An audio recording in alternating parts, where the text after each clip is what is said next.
bien, je suis trop contente de faire une nouvelle vidéo sur les livres. Genre vraiment c'est le sujet qui me passionne le plus au monde, donc vraiment là je suis refaite de faire une vidéo là-dessus.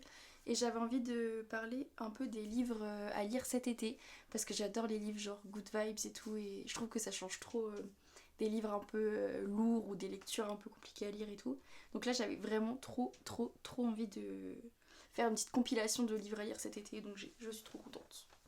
J'ai sélectionné 5 livres, c'est pas tous des livres avec les mêmes thèmes, malgré le fait que ce soit quand même assez estival. Enfin, c'est des lectures en gros qui sont légères, certaines qui se passent dans des endroits où il fait chaud. Enfin bref, en gros, j'ai trouvé des thèmes estivaux dans tous les livres ou des trucs légers. Donc du coup, c'est pour ça que j'estime que ça se passe en été ou que c'est facile à lire en été et tout.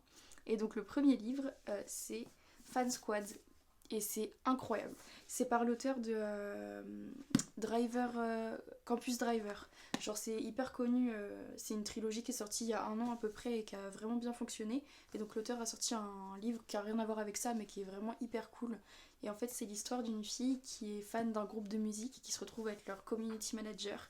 Et c'est hilarant. C'est-à-dire que vraiment, même les gens qui aiment pas lire ne peuvent pas ne pas l'aimer. Genre j'ai une amie à qui je l'ai conseillé qui l'a dévoré en 3 jours parce que vraiment il est exceptionnel.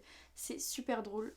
Les personnages ils sont hauts en couleur. Il y en a, on va dire, il y a 5-6 personnages principaux. Ils sont tous hilarants. Enfin, je sais pas, le thème, le fait que ce soit en tournée, etc. C'est vraiment, je sais pas, c'est hyper bon mood et tout. Et j'ai adoré. Et c'est vraiment, c'est hyper léger à lire et c'est pas du tout ennuyant. Enfin, c'est vraiment, si vous avez envie de quelque chose qui soit pas prise de tête et qui est vraiment rapide à lire et qui est hyper sympa, je vous le recommande fois 1000. Genre, il est super drôle.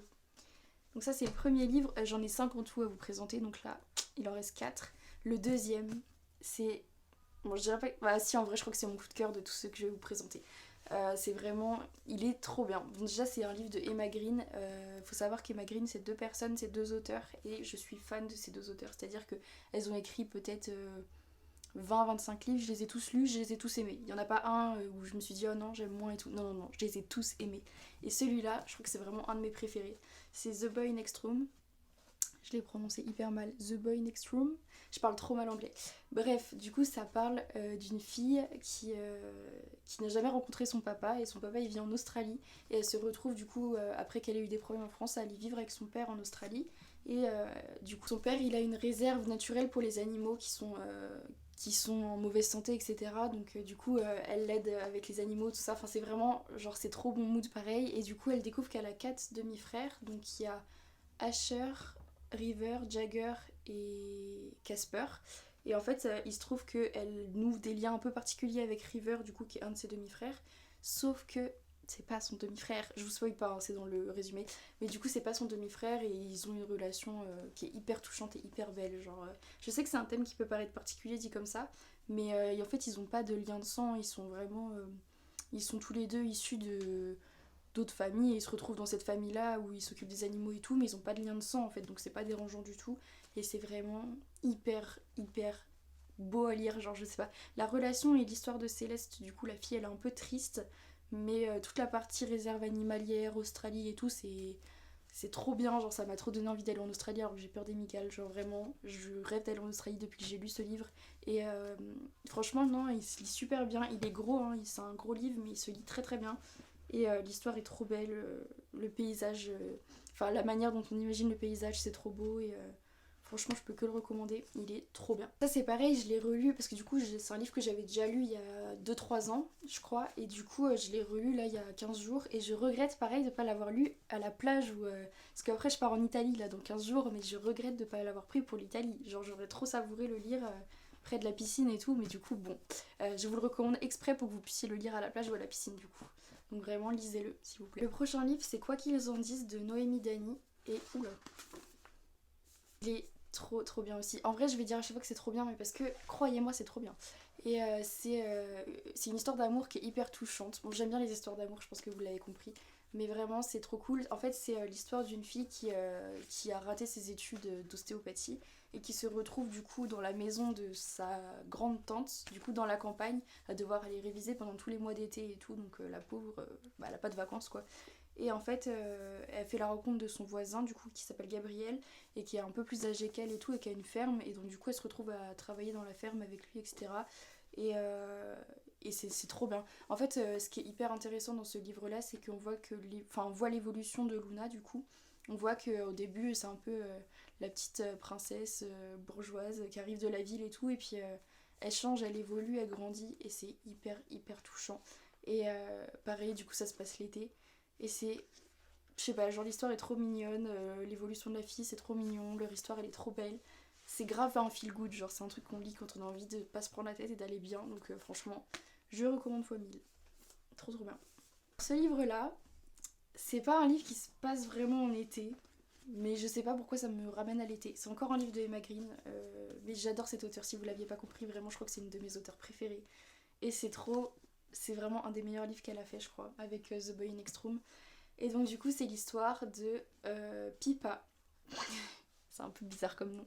C'est l'histoire de Pipa en gros qui, après une rupture amoureuse un peu difficile, se retrouve par sa famille mise dans une espèce de camp pour se détendre et tout, sauf qu'en fait c'est à moitié une secte, enfin bref elle se retrouve dans un truc, un plan foireux à fond, et elle se retrouve du coup avec un homme, pareil, de la trentaine et tout, qui se retrouve mis là parce qu'il a perdu un pari avec ses amis, et en fait ils essayent de s'échapper tous les deux de ce camp, enfin c'est hyper drôle, et puis du coup ils finissent par devoir habiter ensemble parce que lui va perdre ses droits de succession de sa maison s'il se marie pas, enfin il y a toute une histoire où du coup il y a un faux mariage, tout ça, et en fait c'est hilarant, genre on voit vraiment deux personnages qui ont rien à voir et rien à faire ensemble et qui se retrouvent coincés ensemble, et je sais pas, l'évolution de leur relation elle est trop drôle, il y a plein de moments où je me suis mais c'était à mourir de rire, le camp au début, l'espèce de secte, pareil c'est trop trop drôle, c'est hyper incongru mais trop marrant, et donc du coup il est hyper cool à lire, pas du tout prise de tête. Il est assez gros aussi, mais pareil, on voit pas les pages défiler. Et je pense que lui, du coup, pour le coup, je l'ai pas relu depuis un petit bout de temps, donc je pense que je vais l'emmener avec moi en Italie et que je vais le relire, et ça va être trop trop bien.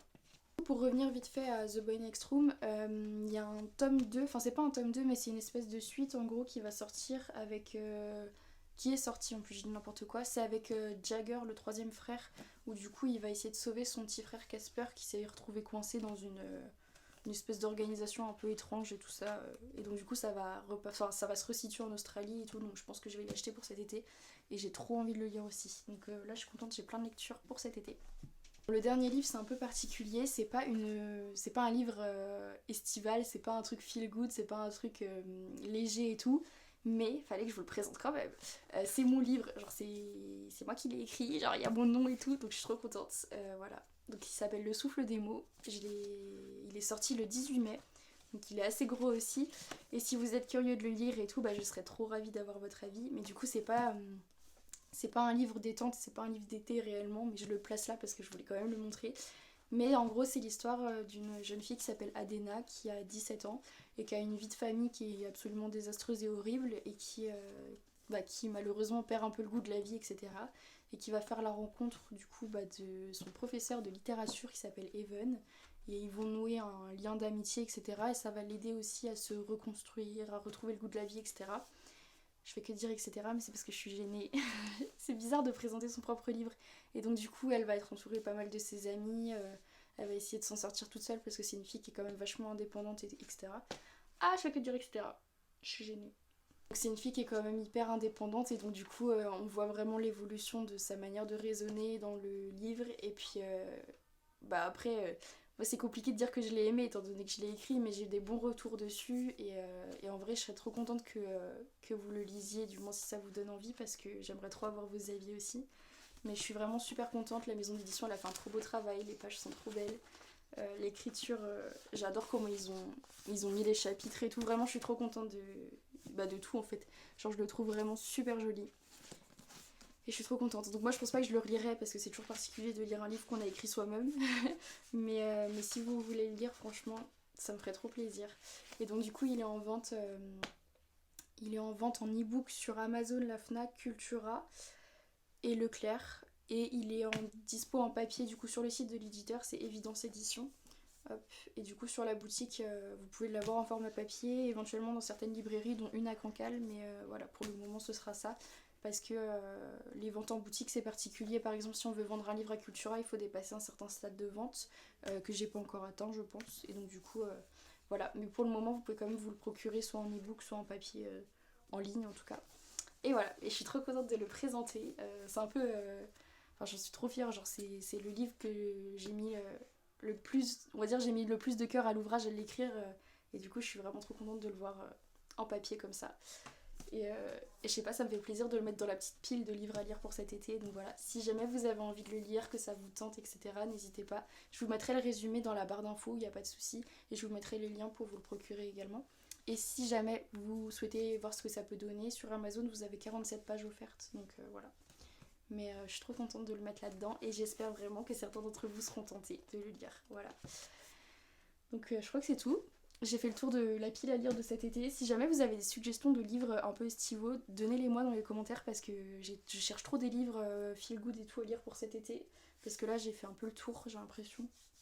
J'ai l'impression d'avoir lu tellement de choses en ce moment que du coup, je trouve plus trop de trucs qui sortent un peu de l'ordinaire. Donc si vous avez des idées, des trucs à lire l'été et tout, dites-moi.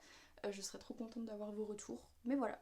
Donc c'est tout pour cette petite vidéo, j'espère que ça vous a plu et que ça vous a donné des idées de lecture. Moi ça me fait trop plaisir de la faire et voilà. On se fait des gros bisous et on se retrouve très bientôt dans des nouveaux vlogs en Italie du coup. Je pars le 6 juillet donc ça va être vlog à fond.